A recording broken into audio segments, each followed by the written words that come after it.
Christ temple విశ్వాసులకి ముఖ్య గమనిక. April 6వ తారీఖు అనగా ఆదివారం క్రైస్ట్ టెంపుల్లో జరిగిన 4 ఆరాధనలు ఈసారి Srujana the convention hall, government hospital ప్రక్కన ఆ కన్వెన్షన్ హాల్లో జరుగుతుంది. అందరినీ కూడా ప్రేమపూర్వకంగా ఆహ్వానిస్తున్నాం. జాతి, కుల, మత, వర్గ భేదాలు లేవు. ఆత్మీయ శక్తిని అనుభవించాలనుకుంటే, అపోస్తుల బోధ ద్వారా మీ జీవితాన్ని సరిచేసుకుని దేవుని వాక్యం నిలబడాలని ఆశ మీకున్నట్లయితే, స్వస్థతను, విడుదలను, విమోచనను మీరు పొందాలనేటువంటి కోరిక కలిగినటువంటి వారైతే క్రైస్ట్ టెంపుల్ మీ కొరకే. ఆత్మతోను సత్యంతోను దేవుని ఆరాధించేటువంటి అద్భుతమైన స్థలం, పరలోకపు ఆనందాన్ని భూమి మీదే అనుభవించేటువంటి గొప్ప ఆరాధన స్థలం, దేవుని వాక్యాన్ని ఉన్నతున్నట్లుగా ప్రకటించేటువంటి దేవుని సంఘానికి ప్రేమపూర్వకంగా ఆహ్వానిస్తున్నాను. జాతి, కుల, మత, వర్గ భేదాలు లేవు. ఎవరైనా రావచ్చు, దేవుని శక్తిని మీరు అనుభవించవచ్చు. దూర ప్రాంతాలు చూస్తున్న వారికి ప్రత్యేకమైన భోజన వసతి కలిగిస్తున్నాం. అందుని బట్టి ఈ విషయాన్ని గమనించండి.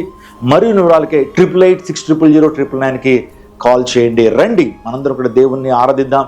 మన జీవితంలో సమస్యలకు పరిష్కారాన్ని దేవుని వాక్యం ద్వారా మనం పొందుకుందాం. దేవుడు మిమ్మల్ని, మీ కుటుంబాన్ని దీవించి ఆశీర్వదించును గాక.